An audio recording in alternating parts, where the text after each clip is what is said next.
बिस्मिल्लाहिर्रहमानिर्रहीम अस्सलाम वालेकुम नाज़रीन की हाल है यार जिमें कि तुम जानते हो चल रहा रमज़ान शरीफ माशाल्लाह बहुत अच्छा महीना बाबरकत महीना है तो अज वैसे भी बहुत अच्छा दिन है। अज फ्राइडे तो मैं उठा सी तकरीबन सारी तो बाद सो गए तो तकरीबन 12 बजे उठे हैं। उठ के नहाए हुए फ्रैश होए हैं, फिर जुम्मे का टाइम हो गया, जुम्मा पढ़न चल गए, जुम्मा पढ़ गए हैं तो कज़न की कॉल आ गई, उन्होंने अफ्तारी करवाई है तो पूरी फैमिली ने इनवाइट किया है।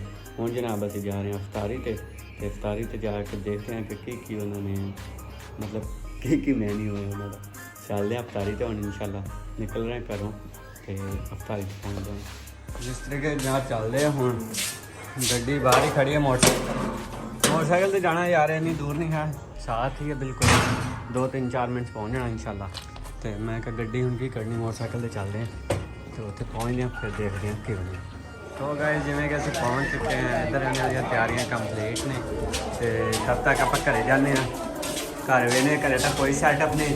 यह बंदा साड़ा पूरी तैयारी के अफ्तारी करा रहा। सुनाओ जनाब ठीक है, ठीक हो? ठीक शुक्र अल्हम्दुलिल्लाह। बच्चा पार्टी बड़ी खुश साड़ी है, समान जा रहे हैं, बच्चा पार्टी बहुत खुश है जनाब।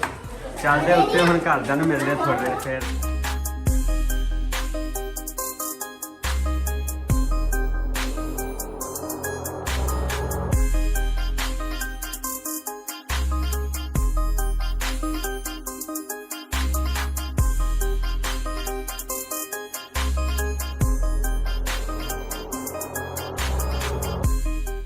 जिमें कि जनाब असी तो टाइम ना आ गए थे तो इन्हों की कोई इंतजाम ही कौन नहीं। हुण इन्होंने रल के इंतजाम करवा रहे हैं। पानी बन रहा जामे शीरी का पानी है, फिर दूसरा आलू इमली का पानी है, बाकी फ्रूट वगैरह भी माशाल्लाह ज़बरदस्त अफ्तारी करा रहे हैं।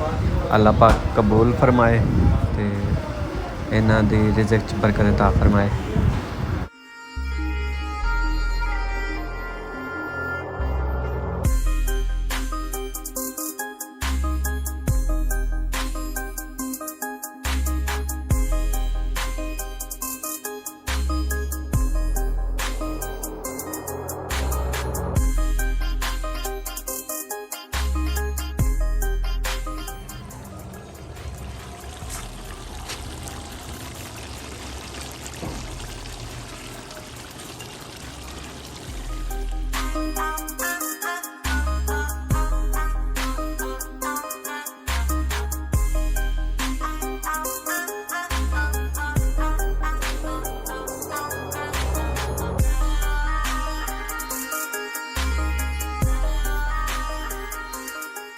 चला यार अल्लाह पाक का शुक्र है, अच्छा इंतज़ाम हो गया।